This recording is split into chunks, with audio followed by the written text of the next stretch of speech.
We're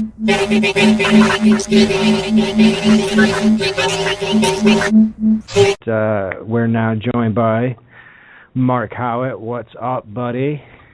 How's it going, man? Awesome. Hello. Right on. Good stuff. Good to hear.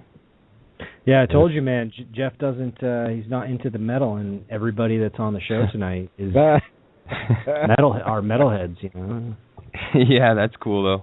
I mean, it's kind of like an acquired taste, that kind of music. But yeah, I mean, it's a kind of music. It's a cool way to express yourself. That's why I play in a band that's extreme, that plays really heavy stuff, and it's I don't know, with all this craziness in the world and all this madness and darkness in the world, like your guest previous, Derek Bros, he's a highly intelligent guy and connected with the spirituality. He was right about that, you know what I mean? There is that's kind of like what we need, and music is an awesome way to express yourself. And when you're stuck in a world with all this negativity, when you write music, it's a good way to release dark and negative energy, which is why metal music's so good, because you don't have to go out and kill somebody. You could just write music and you're stress-free, right? Yes. You don't have to go pull a Guy Fawkes and blow up the Parliament. You could just write a song about it, and it's just as cool. That's right, man. That's right. For sure. Jeff's like play some Beatles. Like, come on, man. I love the Beatles. We have played the Beatles. We do play John. Oh, you played "Revolution Is My Name" by Pantera. That's a good choice for sure. Yes. Good tune. Absolutely. So, I think Beatles have a song about revolution too. Exactly. So hey, all the man, Jeff, come on, hop on the revolution train. Yeah, so it's cool that the show's going on, like the Authentic Enlightenment and stuff. You guys have some awesome guests on the show for sure. I was checking out the backlog. It's pretty cool. Yes, and we have some really good guests coming up too. Nice. Starting tonight, obviously. Your one's coming up. That's going to be cool. Yes, we do. We have. I don't even have the schedule in front of me right now. We do have. Oh, yes, I do. Right here. Hold on. I will just say this right now. Well, Tuesday we have Jeff Durkin from We Are Change, Connecticut. We have Tim Swartz coming back on Thursday. Robert David Steele, the ex-CIA agent, spy. He's coming back again already? Yes. Well, we're going to get into the false flag stuff with him that we didn't get into too much last time. Okay. And then on March 3rd, we have Richie Lundris coming back on from Saul Invicto. He's in the band with Stephen Carpenter of Deftones and Eric Bobo of Cypress Hill. He's coming back on. We're going to do a little debating on, what's his name, Jeff? I don't know. Russell Brand. Russell Brand. Yeah. And we got a big show coming up on March 5th. We got Dennis McKenna, the brother of Terrence McKenna, coming on, which is huge. I can't wait for that. And 310 Tuesday, we got Tom Woods coming on, and I have some other people, some other big guests. I'm not going to say them now, though. I'm going to just wait on that. But yes, we do. We have a big March. We have a big February and March. I say this all. Yeah, I say this all the time. I'm like, oh, we got, but I mean, I think we're doing pretty good, man. It's good to see. Yeah, I'm not trying to brag or anything. We had Tatiana Moroz the other day. Yes, that was awesome. Yes, that was awesome. I had a show going for a while there, Unveiling the Truth, but I don't know if you've noticed, but I've kind of taken a break from doing a lot of things. Yeah. Well, man, it's it's time consuming. It really is time consuming. Yeah, for sure. And I did 30 episodes, and I just decided to my computer was on the fritz. I was always getting hacked. You know what I mean? I was always having problems uploading videos and these other problems. And it took a toll on my computer and crashed the hardware. So that's what happened. I had to wait. Yeah, that happened to me. We were having issues. We were getting the DOS attacks. Well, I was like, we've had to shut shows down because I couldn't do anything with my computer because some of them I was on one. DOS attacking me. Yeah. I was on one of those when it crashed. I mean, we had 3 or 4 of them, and I actually had one on the last show, and I got it because now that I know how to handle them a little bit. Actually, Mike Rivero kind of helped me out a little bit because he gets them all the time. So I talked with him, and he helped me out a little bit, and told me, well, this is what you do and whatnot. So and it sucks because it does. It shuts your. It's crazy. This computer that I'm using, I use my laptop. I have a nice desktop, but I don't even have it hooked up right now because I don't even want to mess with it because I don't want it screwed up because it's a. You show me a screenshot of the addresses that were attacking them, dude. Yeah. Chris was definitely getting attacked. I doubted it at first, but he was getting attacked. It was bad. It was so bad. It just I can't run a show because I can't run Skype, and so it's. I mean, we had. The worst one we had was when we had the first time we were supposed to have that Bob Fletcher on when we were talking Planet X, Nibiru, and all that stuff, and just like shut us down. And we actually had Mike Rivero on that night too. It was like two we were having them both on, and well, didn't work that's out what that you get for making fun of Anonymous. Well, yes, Michael's no kidding. Yeah. Well, whatever. I mean, yeah. So what happened was, I wouldn't say anonymous because there was people that are actually in that were like, no, he's not really part of this. He just happens to know how to do a DOS attack. Anybody can do a DOS attack. It's very easy to do. But I got into a little internet argument about it, and this kid was like off his rocker. And so he decided to mess with my computer and screwed everything up.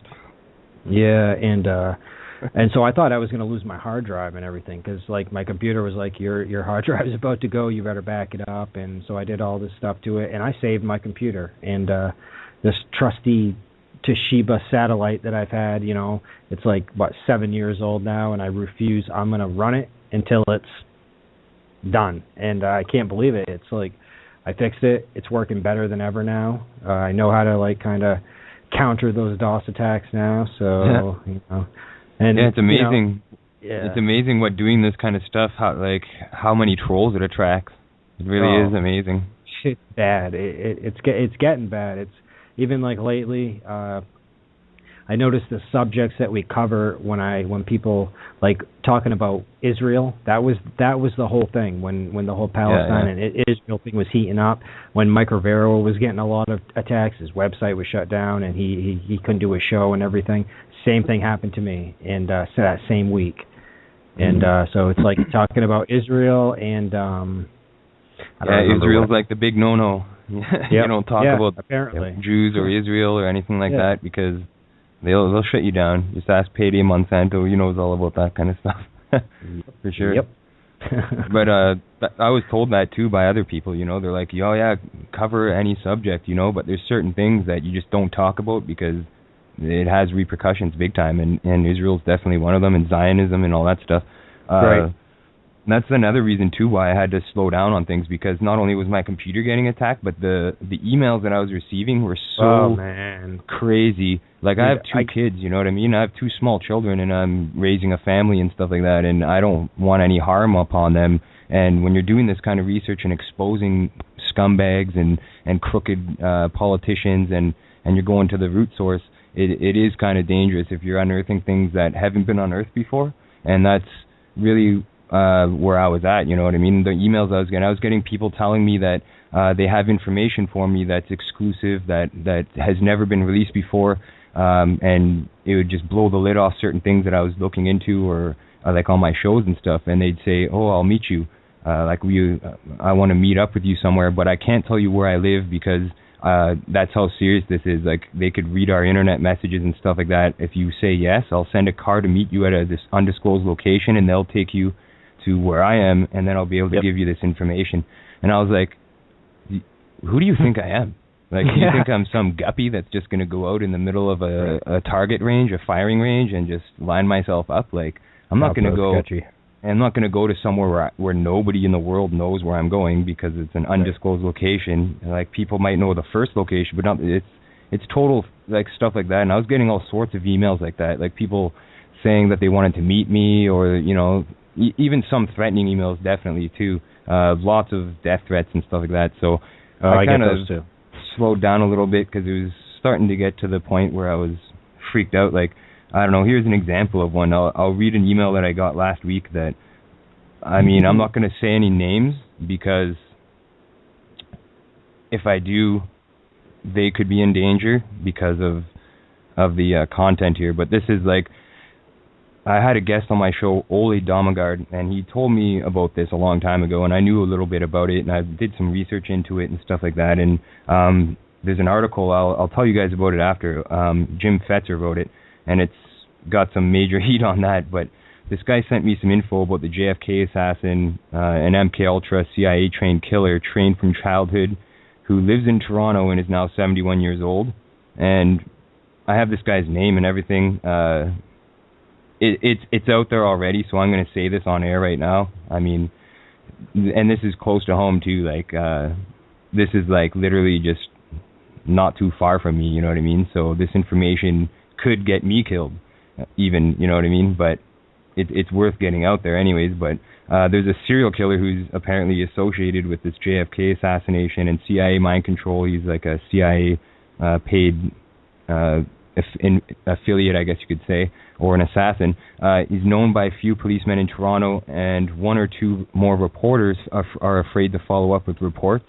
And there's a tabloid newspaper that this guy, or this person, I should say, is part of, that's been going on for about 2 decades now, and the website keeps getting hacked and taken down.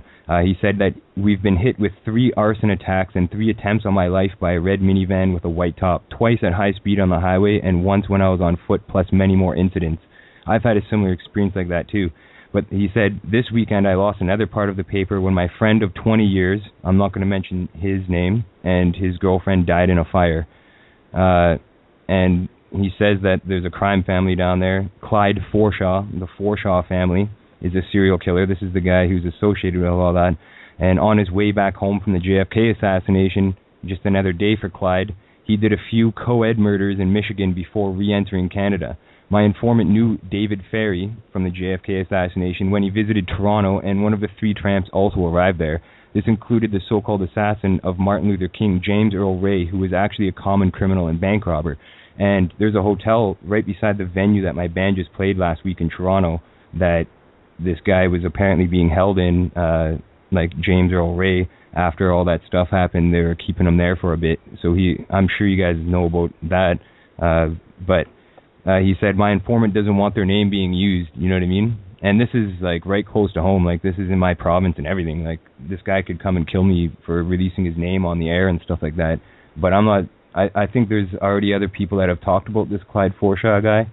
But that's the thing. Like, people keep sending me information like this, and it's serious information. Like, this is legitimate stuff here that's got me scared for my life and theirs. You know what I mean? And there's an article on veteranstoday.com. You could check it out. It's called "Bank Robbers and Serial Killers. The CIA recruits them, and the FBI ignores them." And it has to do with this guy apparently, and other people. There's other names that are named, pictures that are taken. There's recordings of Jim Fetzer with this source, this woman that he was talking to that gave him all this information. So there's more than one person saying this, and the information's out there. But why nobody's doing anything about it? Because these people are all linked.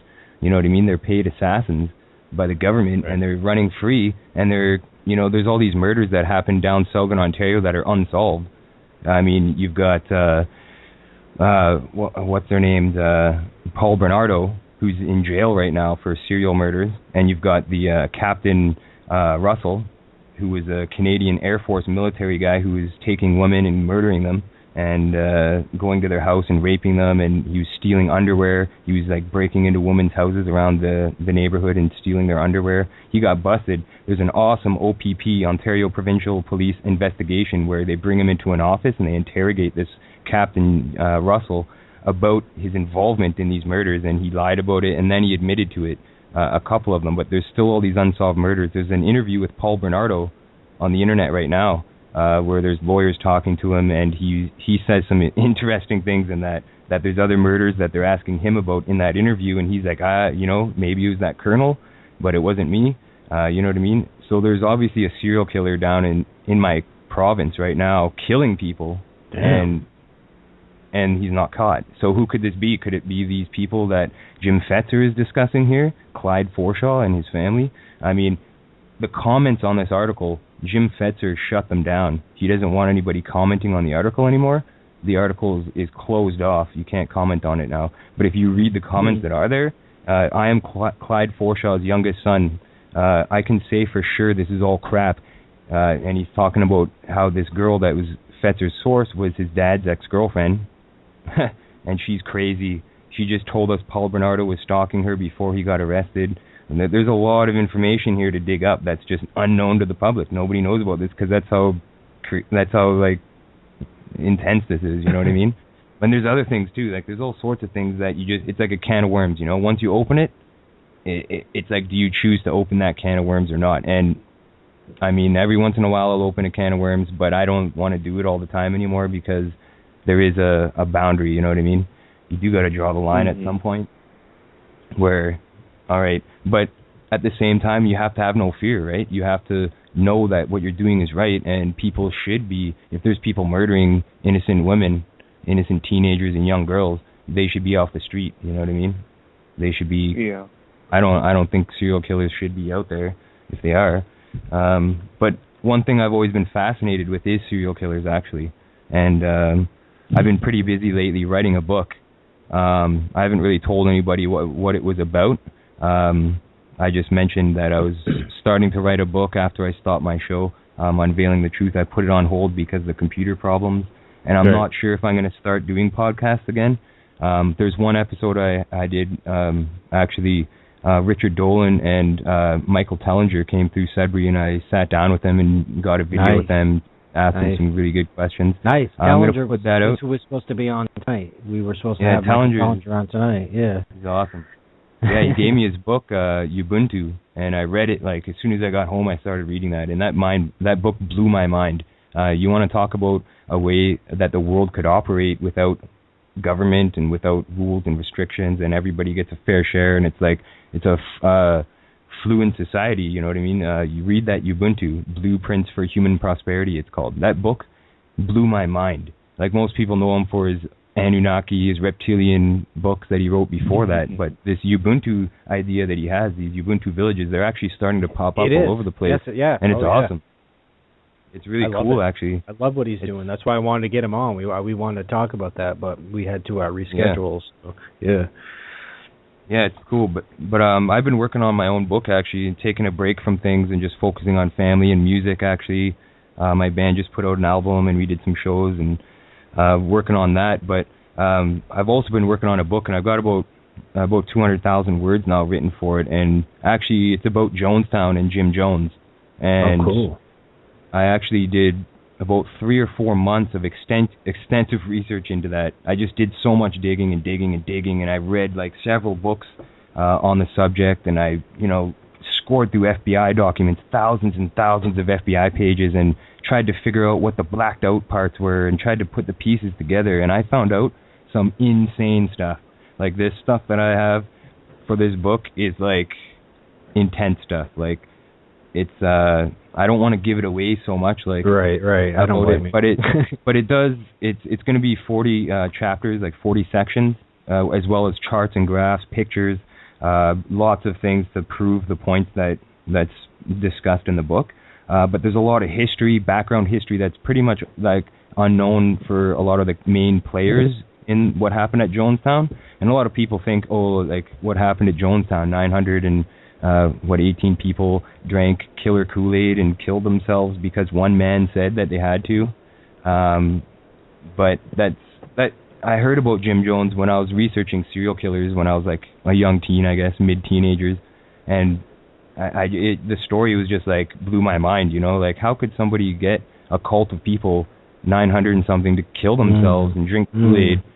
And it really blew my mind. So later on, since I started getting into the conspiracy stuff and making documentaries and all that, I decided to revisit that and re-research into it, and I really uncovered some doozies. That's all I got to say.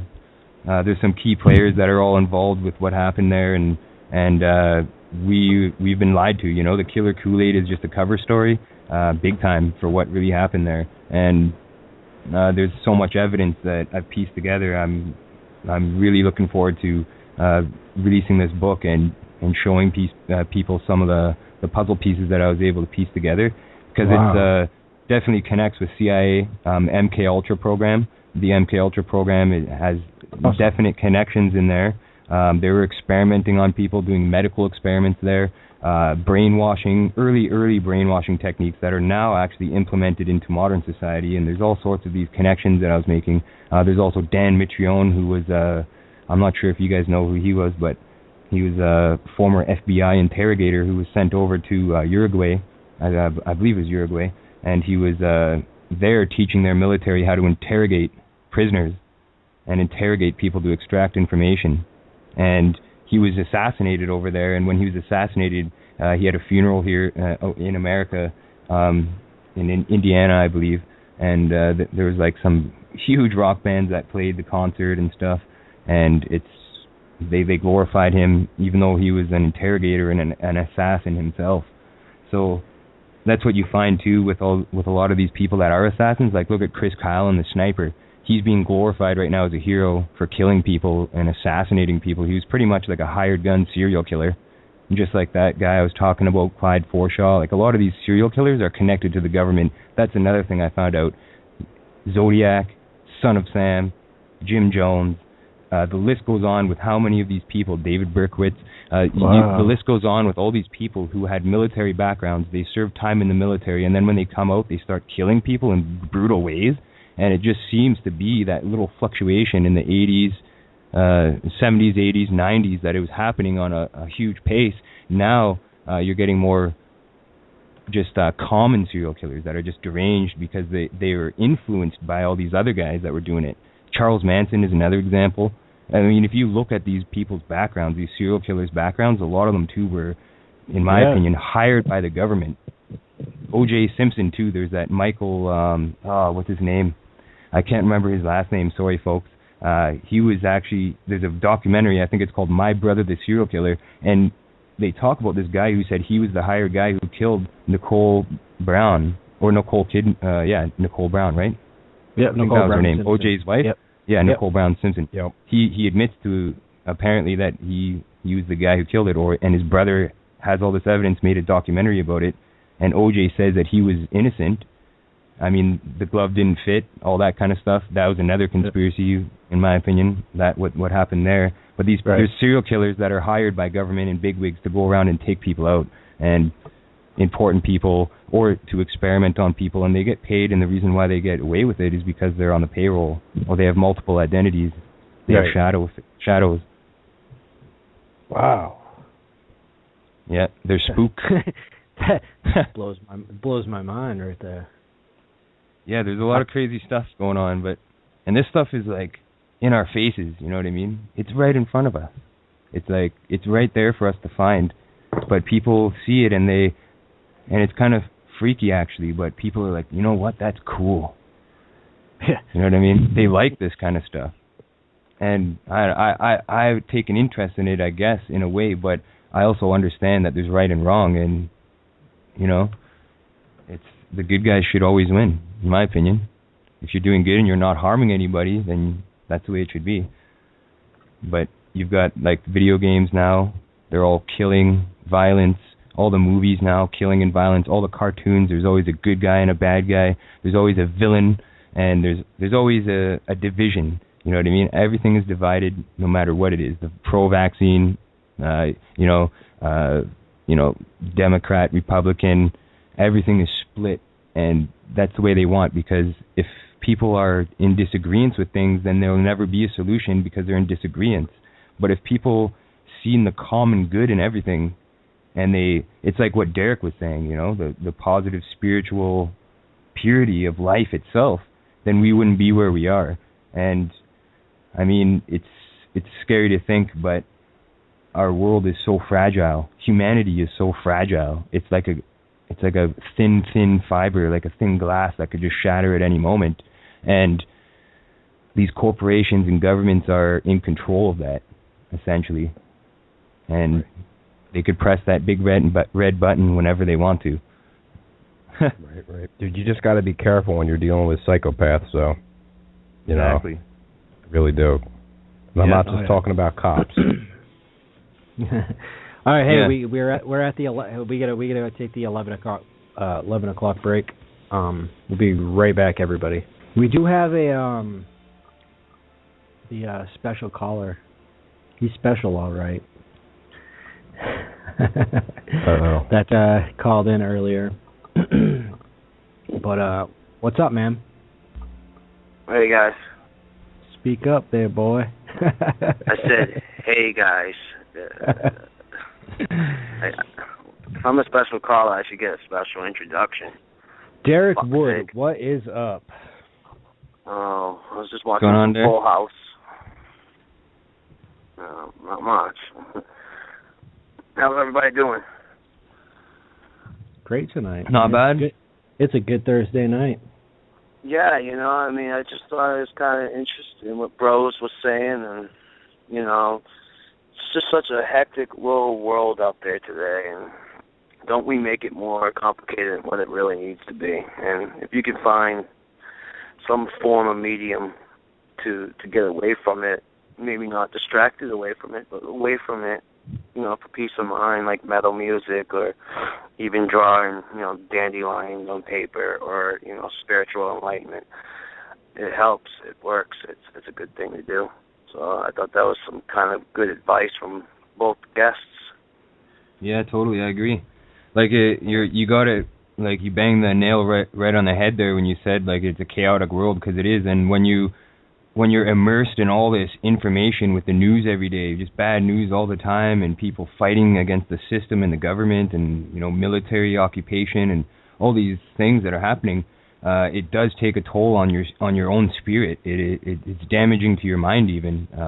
And Vinny Eastwood told me himself, I had him on as a guest, and he said it was the best advice ever. He said, you know, once you feel the stress on your brain, it's time to take a break, because if you collapse, if you get too immersed in that, it can destroy you. It really can. You need to vent it out somehow. You know, it's so much negativity. Oh, yeah. You know, you hear all the bad news and sorrow, and just take a walk outside. The sun is shining like it was yesterday. Yeah. I can't help but smile and be grateful. You know, I don't deserve one moment in life, but it was given to me. You know, how wonderful and beautiful each moment is. Mm-hmm.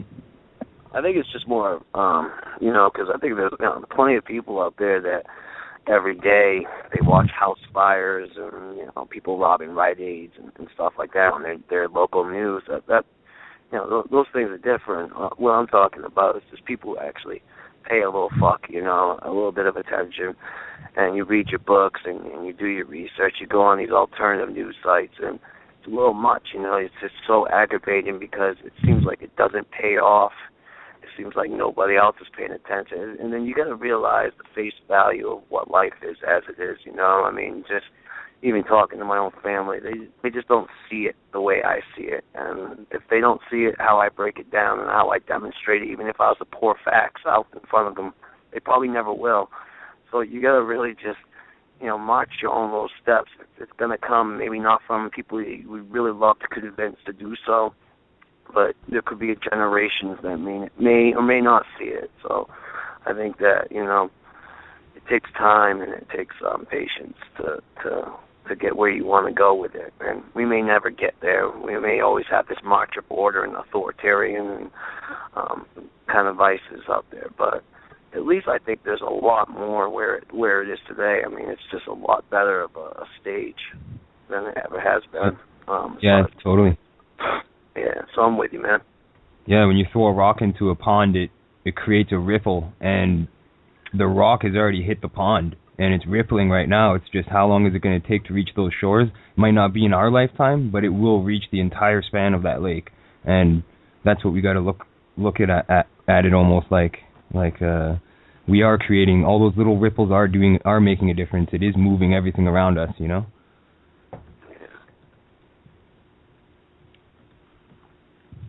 I'd much rather have it happen in our lifetime, though. Yeah. Well, yeah. That would be nice. That would be ideal. It would be nice, but you know. Yeah. But we can say that there is change, though. Like if you look at the world politically and just like people's opinions on the whole world and the system and just everything, it's really changed in even the last decade. Like the 60s were really powerful for kind of voicing your opinion and being, you know, like with Vietnam and stuff like that. There was a lot of protests and the racial segregation and stuff like that in the 60s. But we've really developed a lot in just the last 40 years, in a lot of ways, I would think. But it's a hard battle, you know. It's the hardest battle of humanity, and that's the way you got to look at it. Like, right. It's the biggest battle we've ever fought as a species, fighting this power grid, this power control structure over us. Oh yeah. Yep. Yeah. Yep. So, can't help but agree. Yeah, go ahead, guys. I mean, current event-wise, I mean, it's like, come on. I mean, I don't think you really need to pay attention as much as you just have to have common sense. There seems to be a reoccurring new enemy every so often. I mean, it doesn't even have to be within 2 years. Yeah. And when are people going to roll their eyes and say no? Right. And I mean, I try to pay attention, but it's like, I don't know, man. Things are like we mentioned this on last week's show with Jason Burmis and Shepard and Bellis. We're just, you know, things are speeding up so fast. It's hard to keep track of everything. Right.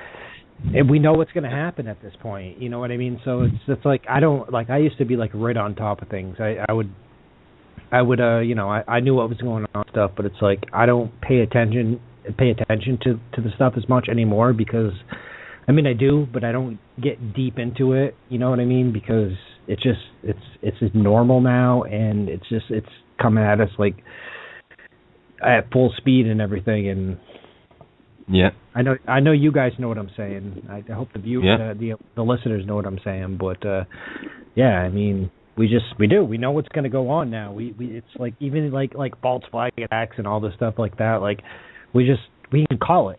We can just like, we know what's going to go on. Something this happens, we can call it, and it happens, and so it's like it's getting, you know, really repetitive, and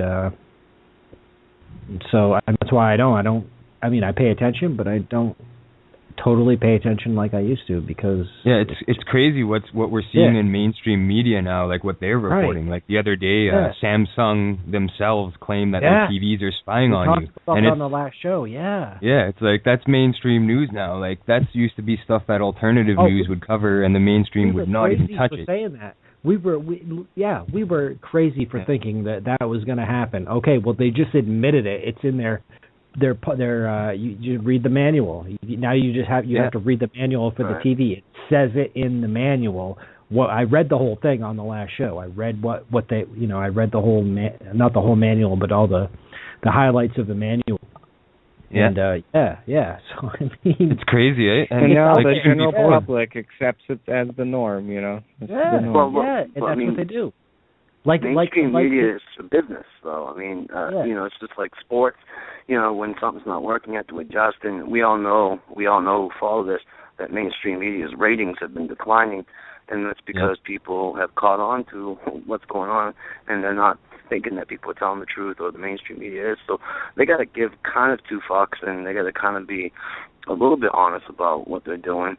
Yeah. And look, they're still pushing that government agenda, even with the measles reporting and all that. I mean, it's really a one-sided story. But I mean, they kind of break your hearts a little bit once in a while, you know, and they pull on your heartstrings, and they do some kind of objective reporting. It is surprising to see that, man, because I didn't think that would happen either. Yeah, and it's happening more and more now, like in the last year, I would say. But even before, like with the Xbox One, with the heartbeat sensor and the camera on it, like pretty much all the technology nowadays is built with cameras or microphones in them so that they could track you at any time. And your cell phones now are standardly made pretty much with a camera on both sides of the phone, so that it's almost like a 360 visual. At any time, they just tap into your cell phone and they could. The intelligence communities have the access to right that. now. Yeah, it'd be the intelligence community. What's up, NSA? How's it going? Mark said it, not me. these companies, though, a lot of these people that are like the bigwigs or maybe the brains behind some of these technologies that are the companies are probably fresh out of DARPA. They're probably intelligence officers themselves working in those companies to make sure that this technology is out there. I'm an avid book fan. I got tons of books, and I'm always reading new ones all the time. Here with I can't. Yeah, reading's amazing. There's so many books out there that you just can't get that information online or anywhere else. You got to read the book to understand fully. And there's this book. It's really cool. It's a spy book, and it's got all this old technology from like World War II, and it's a newer book. And it's funny that it was made by Colby, the ex-CIA guy, and a KGB ex-guy from the KGB. And they put this book out, and it's got all this old technology in it, and they're not telling you the new technology because that would defeat the purpose of espionage, right? So it's cool though, like to read about the history of like how they've been spying on you, and then you realize very, very quickly with how rapidly technology is advancing, like why didn't they think of this before? Oh, they did have it for years. Like that cartoon G.I. Joe.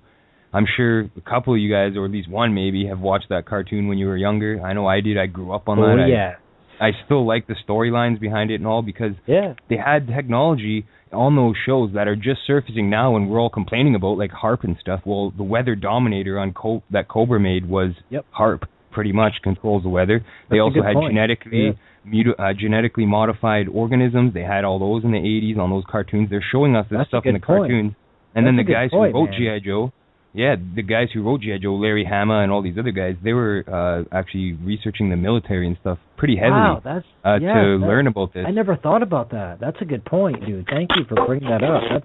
If you guys watch the old G.I. Joe episodes, there's so much subliminal stuff in there that we're only seeing today. Like Cobra was trying all this technology on people that they actually have now, or that they will have soon, that they haven't put out there yet, or that we don't know about. Like they have it already, but we just don't know about it. Because you don't find out about this for a while. Intelligence gathering is right on their agenda, man. It's spy versus spy. You got to be a spy too, but you got to be a spy against them, or learn how to protect yourself against their technologies. Because once you know about it, you'll be putting tape over your webcam cameras and stuff. I do that, I don't trust nothing. If I got my computers on, my laptop doesn't have the little webcam on it. I have to actually plug my webcam into that, so I don't have to worry about that. But this trusty Toshiba satellite of 7 years is still running strong. But they got that technology, like they're spying on us all the time for marketing purposes or whatever else. It's like that new Facebook policy. It's like that the new Facebook. We brought that up a couple shows ago. The new Facebook policy that went into effect. They didn't even ask us to accept it. They just put it into place on the 30th. And normally, when they have a new policy, you get a notification and you have to, you know what I mean? Like back in the day, that's how it went. But they just put it into place, and they had no announcement. They had nothing. And I don't know if people have actually read the policy. I did, and that's why I wrote the article on it, just to warn people about it. I wasn't trying to scare people. I'm like, well, it's the whole policy was just to be like, okay, we can do this now, and just to avoid a lawsuit and stuff like that, because you're giving them. That's fucked up how they can do that. But they do it. And people will just like they're all right, okay, whatever. They don't care, and it's crazy how people accept that. There's a choice to be part of this. When you talk about civil liberties and rights and rights of privacy, that's a lot different. It's a part of being. It's a choice to be part of a social network. And be honest with you, I don't think there's a lot of sympathizers out there because people love everybody up in their own business anyways. They love it. They do now, it just makes it a lot easier for them. Hey, spy on my ass, man, because I don't know if I'm literate enough to write it out. Yeah. And when I ask a lot of people about it, they're just like, well, they can't spy on us all.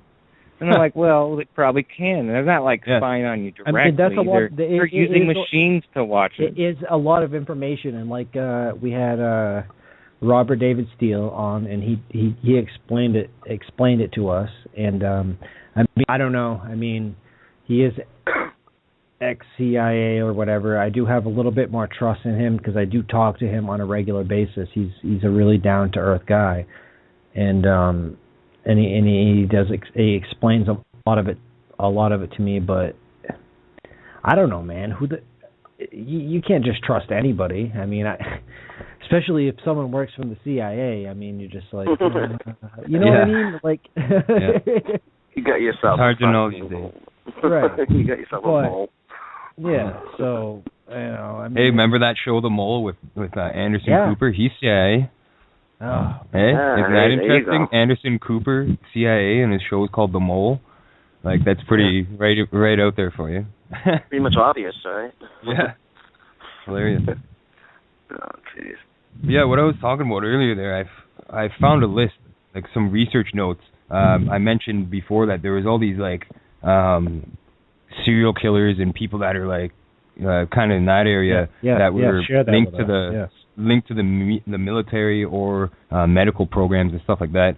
I just want to, like, read through this just quickly and give some names for people, just so that if they're interested in any of this, they could go research it on their own and get more information, because it's very scarce. Like, that's why I'm trying to write a book about this, because I want to put it all in one source so that you don't have to go all over the place to find it. It's all in one place. But Ted Kaczynski, the Unabomber, that guy was a mathematician, like, smart as hell, and the guy was like a genius, and all of a sudden he just wants to go survival mode, I guess, in the bush and build a shack, and you know, it's really fishy, all that stuff, you know, and they don't really let interviews with him too much anymore these days. But he was I guess he I'm not sure the word for it anyways, but he signed up for a mind control experiment while he was in school. So he was definitely it was top secret and everything. He had to sign documents saying that he wouldn't say anything and all this stuff. You could find the information about there, but that was definitely probably through the CIA doing mind control experiments on Ted Kaczynski, and then all this stuff happens later on. Charles Whitman, the sniper from the bell tower or the rooftop there at the campus there, he was military, and he was also medicated. They found medication and mind control medication there. Martin Luther King, the patsy, like James Earl Ray, that whole, like, it was proven that the government killed Martin Luther King, obviously. So there's ties with government there. We all know about JFK and stuff. Paul Bernardo, I already mentioned about him earlier in the episode. John Wayne Gacy he was part of a few Masonic organizations, and he claims in an interview, you find it on YouTube, it's all over the place. There's an interview that he says that he wasn't the only one who had keys to the house, and where they found all the bodies buried in the basement. So he says that there was 12 keys that people had to access the house, because the house was actually like a workhouse, because he owned businesses and there was other employees and all that, and they all used the house just to wash up and, you know, stuff like that. That's what he says. Like, he could be lying, obviously, but that's kind of fishy. His Masonic ties, because he got away with a couple things. That's another thing, too, some of these Masonic ties, like, these people get away with things because they're Masons. They get caught one or two times beforehand, and then they get let off. It's amazing how many serial killers got caught, and then they were let away, and they kept doing and it got worse, and they were let off, like, on stupid little things that just don't make sense. And then you find Masonic ties, and they were part of these frat groups and all this stuff, so kind of starts connecting there. But Columbine, there was definitely some meds there, and also mad conspiracy going on with that stuff. They were like being treated by a doctor, and they were taking medications and stuff, perhaps even experimental medications. James Holmes, I made a documentary called The James Holmes Conspiracy on that. Sandy Hook, I made a documentary on that. Sandy Hook with the meds and the patsy and all that stuff. Charles Manson, you know, he didn't even kill anybody, but he goes to jail for it, and he had ties. Like, he was in a couple schools when he was younger, and his parents were like petty criminals pretty much, but there's a lot of connections there with him, and his fishy things going on with Charles Manson that could be easily found. Timothy McVeigh, another guy who was ex-military, his connections, the ties with the dates of Waco and the execution of, I can't remember the guy, I think he was like a neo-Nazi guy. That all ties up with Timothy McVeigh's story. Jim Jones, I got a lot of information about that that'll be in my book. Cleophas Prince, who's ex-military. John Allen Muhammad, one of the snipers in the car that was driving around in Washington, I believe. Eastern U.S. anyways. He was ex-military. Jeffrey Dahmer, ex-military, was drilling holes in people's skulls and putting drugs inside to do experiments on them to make human zombies and stuff. Definitely some weird experiments and mind control stuff going on there. And Albert DeSalvo, the Boston Strangler, there's evidence of him even being the patsy, and somebody else got away with it. Perhaps an MK Ultra experiment to see if they could control somebody to go out and kill. And it's always good to throw a patsy on somebody so they get busted, and for that kind of thing. But there's also a couple other guys like the OJ murder and the Charles Manson are like celebrity murders, often celebrities that had connections with the drug trades and stuff like that. Heavy drug connections there with the bigwigs, and we all know the government pushes drugs and stuff like that. So there's so many of these crazy connections there with the military and the government and just drugs and CIA, MK Ultra, and just psychotropic drug experimentation and human behavior experimentation and stuff like that with these guys, and they're all serial killers. It's like, what the heck's going on here? Like, people think that it's some epidemic, that people are just prone to be murderers and they're just born that way. But no way, society makes murderers. That's what I think. Yeah. Like, sure, we have a bit of dark in everybody. There's a bit of, and I think everybody can admit that there is like a dark side. It's like inside of everybody that can be released, but there's also a good side. Is it in our nature to be violent? Do you think? Yeah, I think so. I think somewhat, yeah, but it's definitely promoted more. Like, I don't think we're born to kill each other. Maybe to hunt animals and eat food, like gather vegetables, whatever. But I don't think we're born. I think Freud, Sigmund Freud, was wrong in that aspect. I'm more going towards what's his name, Wilhelm Reich's outlook on this, because they were both people that were into psychology and stuff, and they both debated this. Actually, Reich was a student of Sigmund Freud, and they debated whether people are born evil or if they were brought up in the world evil. And I think Wilhelm Reich had it when he said that people are born not evil, but when you grow up and you see hatred and you that's all you see and that's all you hear about, then you're more prone to act that way or be influenced by that, for sure. Yeah, but I mean, even so, I mean, Sigmund could be right in his own respect, because there had to be some type of evil that existed before that. So I mean, the world was evil, and then even if it didn't go evil, you were still in a world that existed with evil, and it was still there in the environment. I mean, it had to be evil at one point. I think humans are good, but we're just encouraged to be evil.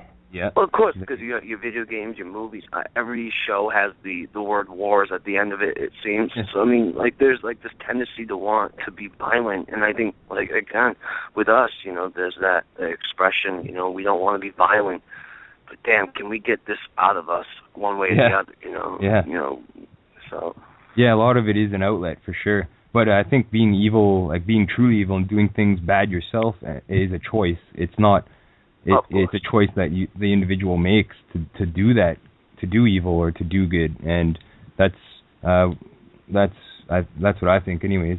I would say though that it does exist, like evil, obviously, but if we seen on TV positive energy and there's just like love and happiness and unity all over the place, then future generations would evolve to be that way too, I think. Right. And Bruce Lipton's research is really profound in this area, because he studies epigenetic science, and he was a professor at a university, and he was like, he left because he was teaching the false science. Like, he was educating people in the doctrines of what the schools want you to learn, and it was wrong information. So he left teaching, and he discovered doing Petri cell or Petri dishes experiments, anyways, with stem cells, that the environment that cells and living organisms belong to are what affects their health and their prosperity.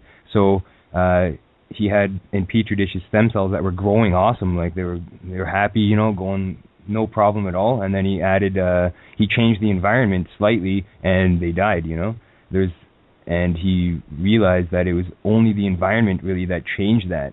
So in a way, if you're growing up in a world where the environment is killing you by the food you eat, the air you breathe, the products you buy, the manufacturing process of all this stuff, everything is just bad for the environment and ourselves, then that's the way. It's like epigenetic science. I think Bruce Lipton is bang on with that, because it makes sense. You put a cat in an aquarium with poison gas, it's going to die, and that's what's happening to our world. Like, it's epigenetics. If that wasn't there, if there was no negativity there, then there wouldn't be any negativity, and that's the bottom line. If it doesn't exist, then it doesn't exist. So if you get rid of it, it can exist, therefore it won't be there. So if you want to get rid of tyranny or evil, you just got to get rid of it from the world. Like, just erase it from your thoughts. Like, erase it from history, I guess you could say. It seems so simple. But do you think that's possible? Yeah, that's pretty complicated. It's happened though before, because we don't speak Mayan language anymore. Ancient Mayan or Egyptian. We don't write like that anymore, and nobody knows how to anymore because it's so outdated and old. That's what we got to do with evil and darkness and all the bad things with the earth. God wouldn't say it's going to happen in our lifetime. Right? This is like an evolutionary thing, but things can be forgotten and are forgotten all the time. And if all these bad things that are happening, if we fight it to the point where they have no choice but to change the way things are for the bettering of humanity and on our planet, then eventually future generations would forget about all this darkness and chaos and corruption going on, and it wouldn't exist anymore. Yeah, I think we're hanging in there. Some people think, oh man, if we wake up, it's too late. It's like, oh, you're being so negative. Yeah, we already said it earlier. It's already happening. You can't stop it from happening. It's already begun, and we're putting in our work. And when we're gone from this earth and we're dead, at least we did our work, and these people can go back and look at what we've done and say, you know what? That guy was right, Maybe he was right about what's going on, or maybe, those people that were protesting this cause, or doing this thing, they were right about that. And I don't think it matters if it takes 1 year or 50 years. It's going to happen no matter what. Like, it's already starting. You could feel it. You could see it. So. Yeah, they're not going to get it from the history books, though, right? They're going to have to go on the online and find these things out about us, huh? Yeah, there won't be any books anymore, Probably in the future. Tablets 4.700 or something. It's just gonna be crazy. Brain chips. You're gonna have brain chips. Just the RFID chips of history books. Pop in a hard drive. Evolution, man. Which would be redundant, wouldn't it? To the cause. If the kids were learning from the chips, but yeah.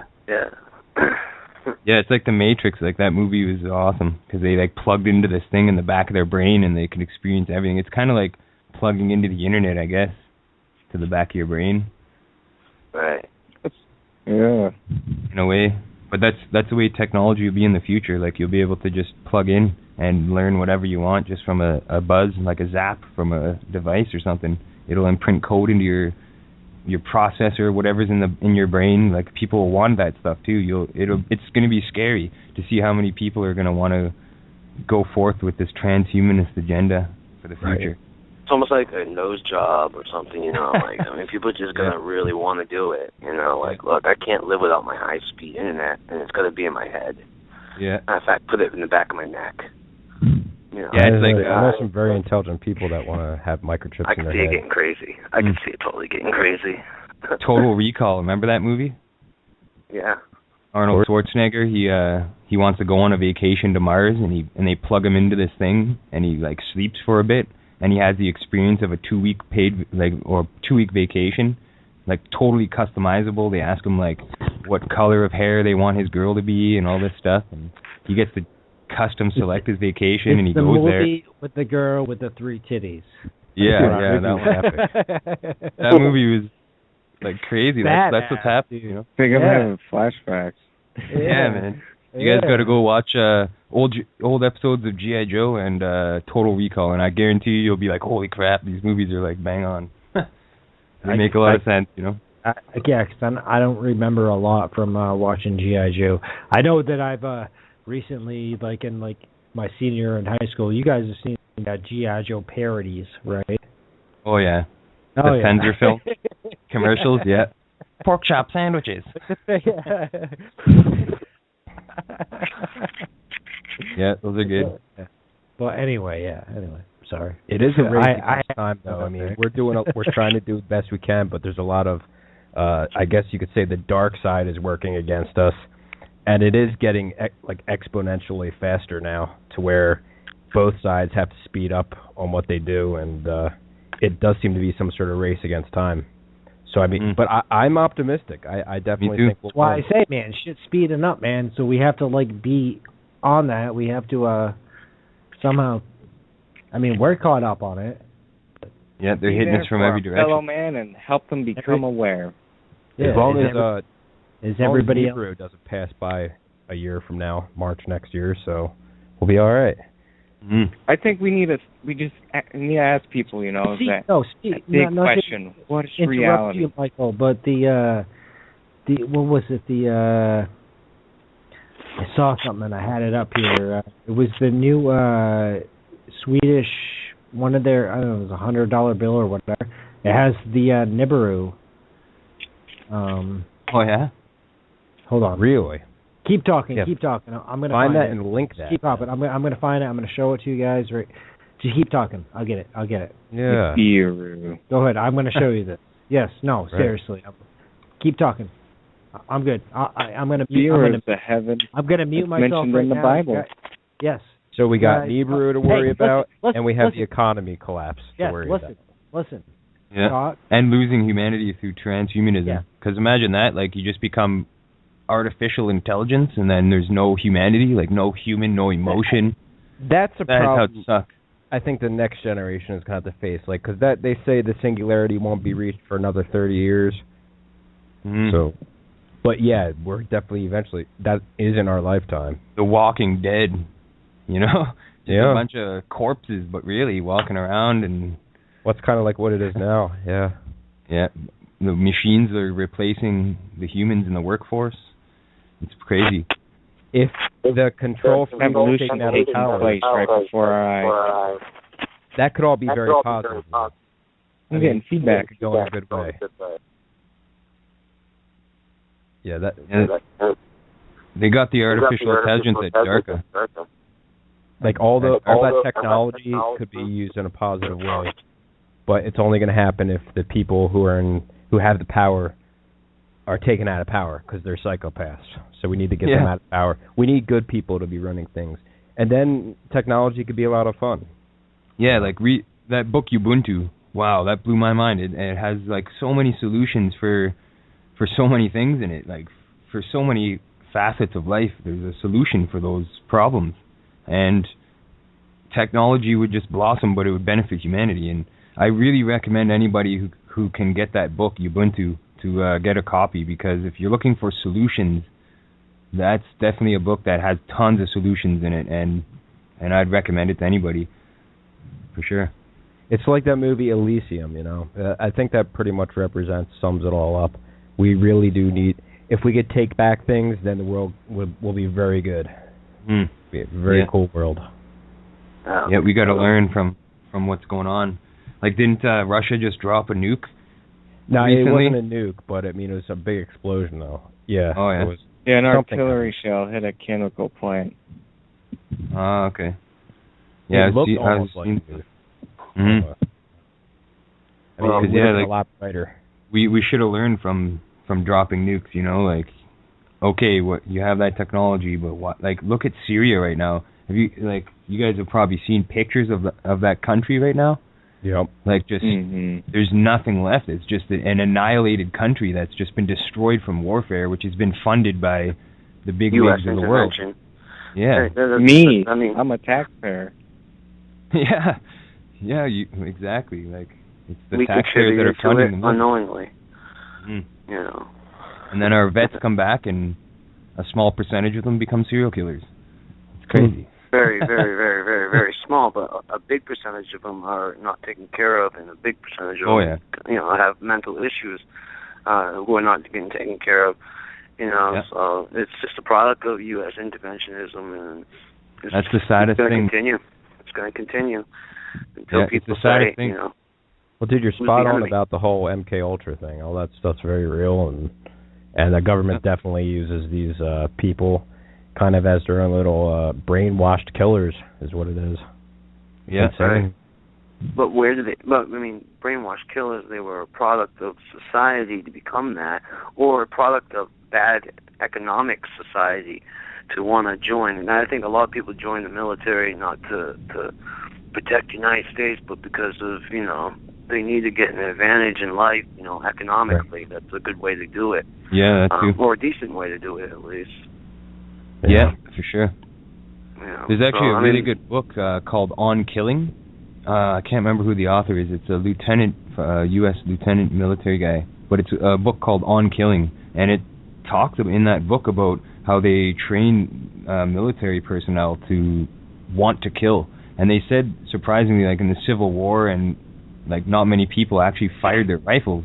They found so many discarded rifles on the battlefield afterwards that weren't even fired because people were scared. Like, they didn't want to shoot another human being. World War I, World War II, same kind of thing. People were really scared to shoot another human being. Like, they wouldn't even... It's like they resisted a lot, you know? But by Vietnam, they finally got it down to a science. And now it's like it's unbelievable now what kind of people that they're creating out of in the military, like murderers, killers. It's a lot easier because all your video games, you have to shoot 100,000 rounds to compete in the game. You know, in World War I, World War II, there were no video games, and there's a little more life to it. Now it's like a prerequisite. Have you played video games? If you haven't, you can't join the military. Yeah. I mean, you have to play violent, bloody games. Yeah, I can't remember what the percentage is, but I remember like in World War I, World War II, the firing rates were like 20% or something, and then in Vietnam it's 75%, and then now it's even higher, probably like 90%, like no matter what. And there's different types of ways to do that too. The military, they don't even need to be there. Like they have drones now, they could kill with, and it's kind of like playing a video game. You're just looking at a screen and you're actually killing real people, but it's like playing a video game. And because of that, it saves the soldier the partial of the stress that's dealt with, because post-traumatic stress is from killing people, and these soldiers come back after and they're just like, you know, that's why they're so mentally destroyed almost and depressed, because they've had to be taught to do this, and they've actually killed people who have families and stuff, and they think about it after. And you're right, the government and the military doesn't really take too much care of them, and that's unfortunate. Mark, but not just that, though. I mean, I read an interesting article from Wired magazine. This is like a year and a half ago. A lot of people underestimate post-traumatic stress disorder with people who are in centers, command centers. You got to visualize this, though. Let's just say you look at screens all day. You're in control of drones. Mm-hmm. All right. You got to go home to your family knowing that you just pushed a button and that you killed people. A lot of people suffer in just different elements, though. Yeah. You know, I mean, it's still going to be there. But the thing about winning with, you know, all this military might and the weaponry, it looks good on the surface. There's no boots on the ground. There's no troops on the ground, you know. But it's still there. The U.S. dollar is still involved in it. The weaponry is still, from the United States, is still involved in it. Just because there's troops on, it's a cop-out. That's what it is. And yeah, absolutely. It's still very much a presence. But, I mean, people who have to deal with, you know, shooting drones and, you know, pushing a button, they still go home with, you know, post-traumatic stress disorder as well. You know, it doesn't escape them, you know. Yeah, the military, though, like the top brass and everybody else, like, and the trainers especially, they understand that, like, you know, there is that stress that comes home with the soldiers and stuff, but that's why technology is kind of sparing the soldier a little bit, because back in the day you had to like go up to somebody with a knife on the end of your gun, because that's how close you were getting. You had a bayonet, you know, you had to spear someone because that's how it was really close range, and especially muskets, you know, there was really close range. And there's a graph in that book on the On Killing where it shows like the distance away from the person, the less PTS that you have, or the less or the easier it is to kill somebody anyways, put it that way. But you're right, though, the after effects are still there. It's just not as bad when you're looking at a computer screen and killing people than when you're right up close and, you know, your heart's racing a million miles an hour because you think you might get jabbed or something or shot. So it's a lot different in that aspect, but they still come home and they have that stress to deal with. But really, like, they shouldn't even be doing that. Like, we shouldn't be killing each other to solve problems. Like, that's something I think we're going to look back at it in a couple 100 years from now and be like, what the heck were we thinking? Like, you know? I would hope it would be a lot sooner than that. Like, hopefully, maybe tomorrow. You know? Like, why are we just targeting people? I mean, I've always used this example, and maybe you agree with me, Mark, but it'd be no different if there were, you know, a group of Bloods or Crips in a ghetto neighborhood, okay? And the United States was starting to crack down on gang activity.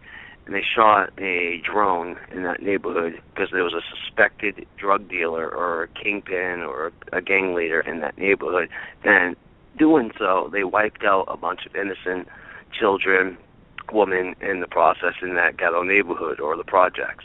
You don't think there would be an uproar? There wouldn't be a bunch of shouting about that? I mean, I look at that as the same way. It's you know, to me, that's the same. Mm-hmm. Yeah, it would be nice to end that sooner, but like history kind of, there's been warfare for a long time, for many centuries, but I don't think there was always warfare. You know what I mean? We didn't have the capabilities for that, and and it's like I was saying earlier, it didn't exist.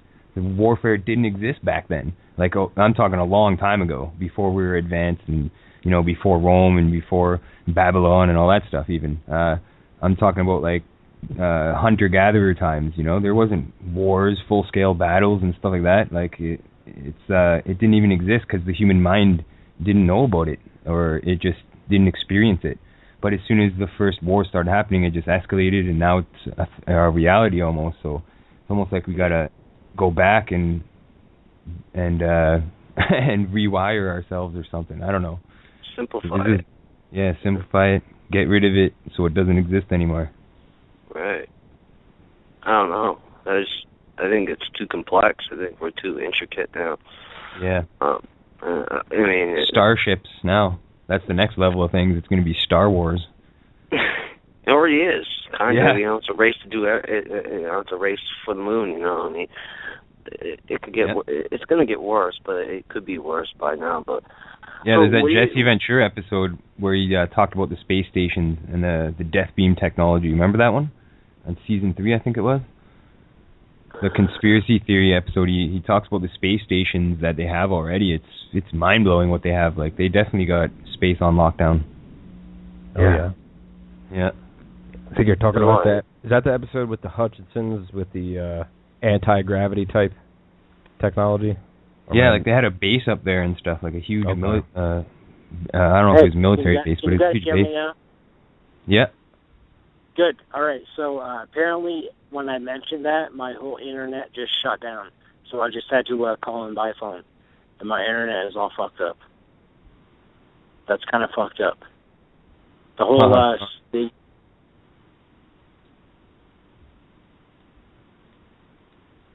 Kind of fucked up. Yeah, you can hear me though, right? Dude, my internet is like down. As soon as I said that, my whole internet just shut down. I can't even like connect on the internet. So you just said what? No, you're okay now. No, I am, because I'm calling in, and I just called in the host number. But that's kind of fucked up. As soon as I said that, dude, that's very fucked up. Go ahead. Someone Google. I got it here.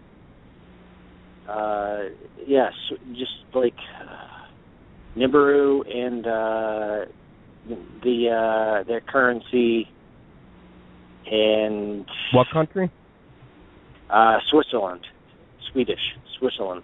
Google that shit. My shit's all fucked up now, and this is fucked up. This is not cool.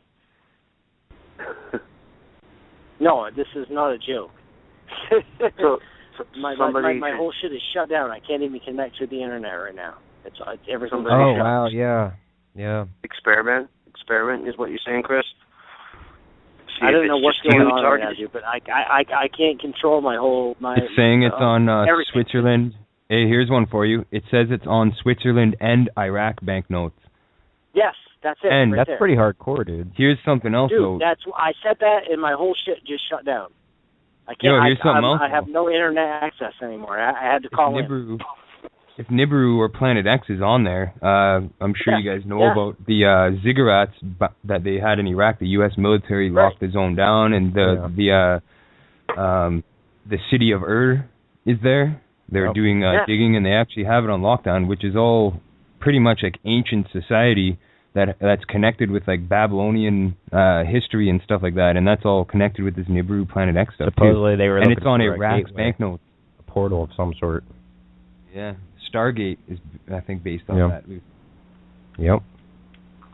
Yeah, that's pretty interesting that they put that on the Iraq banknote. As soon as I said that, my whole internet just shut down. I can't even get on the internet now. Huh. Yeah, that's weird.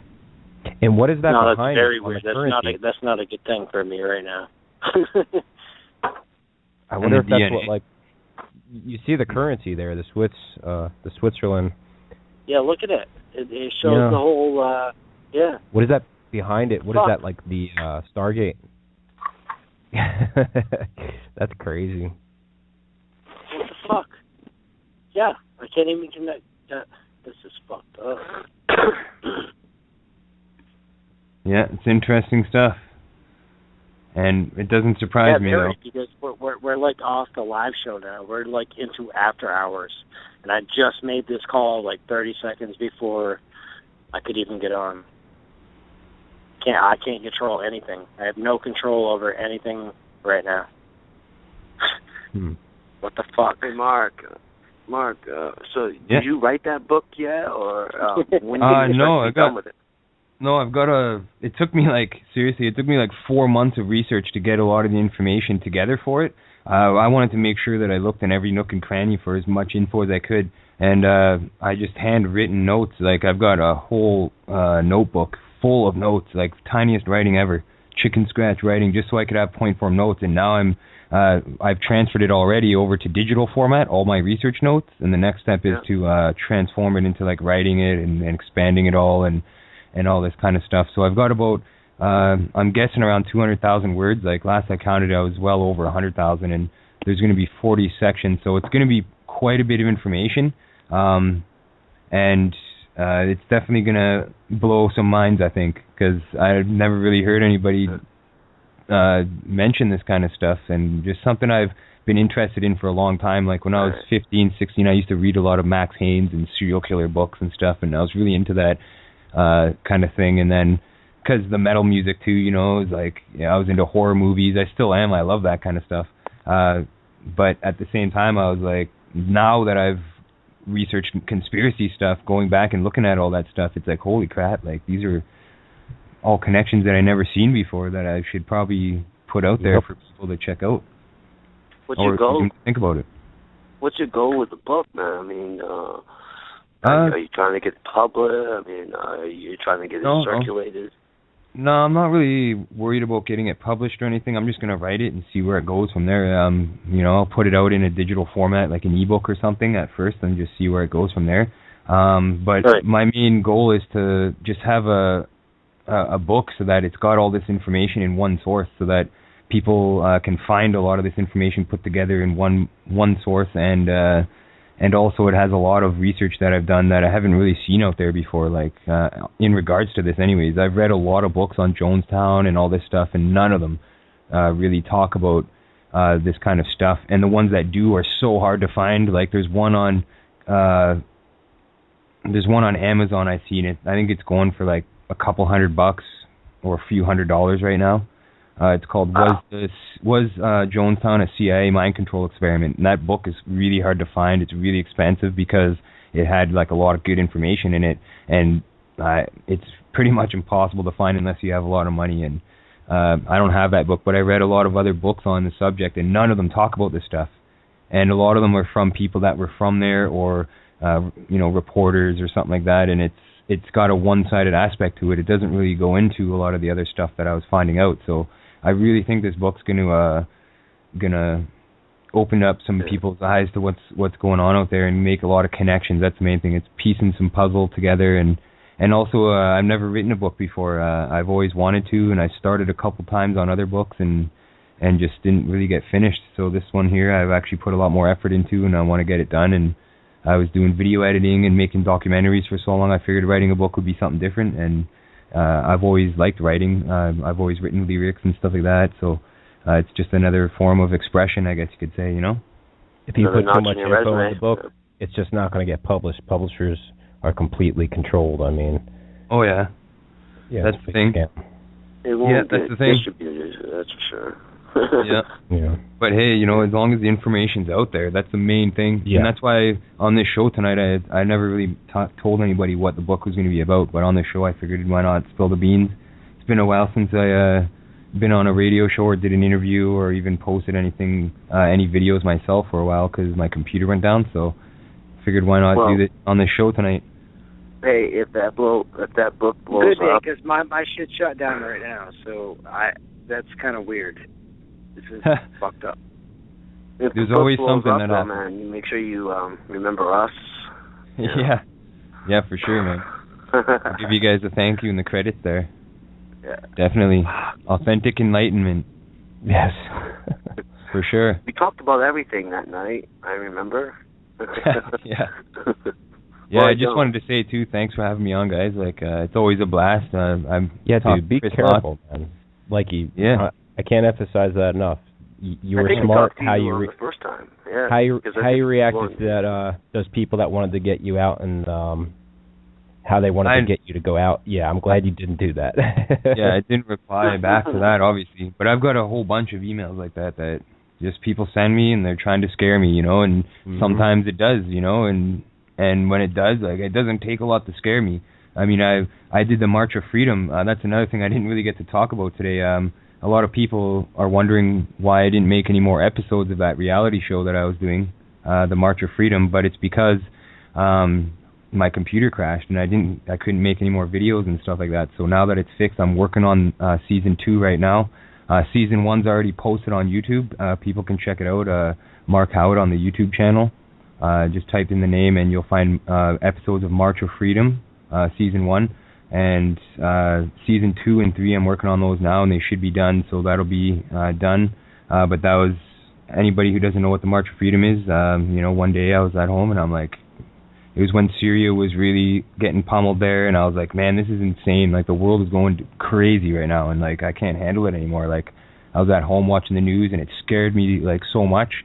And just made me want to do something so bad, you know. I can remember a few nights going to bed with tears in my eyes because of what I was seeing on the computers, like when I was watching the news and stuff. And I was like, this is insane. Like, something's got to be done. So I decided to just say screw it and walk from where I live in Sudbury, Ontario, to Halifax, or try to walk that whole distance and just spread awareness and talk to people about what's going on in the world and you know, just get their opinions and get videos of it and document it all for a reality show. And I did that, but season 1 came out and then it just stopped because my computer was getting hacked all the time and I was getting all these death threats and emails, and it just really freaked me out, you know.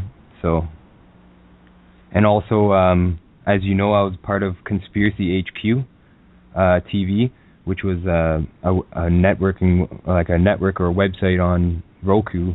And lots of people were watching episodes on there, and the guy who was running it just shut it down one day, and me and Freeman Fly was another guy that was on there, and Freighter X was on there, and the Higher Side Chats was on there. Like, we were all like getting together to create Conspiracy HQ and get that going, and the guy just shut it down a day after we launched the site. And he claims anyways that the reason is because the Moncton shooter, the guy in Moncton that was shooting people, apparently was subscribed to our network and watching our videos and stuff, and they wanted to find out about it. But apparently this guy who ran Conspiracy HQ had to go to court for that, and he had to get a lawyer because the RCMP went to his house and talked to him and shut the place down, apparently, or the site down.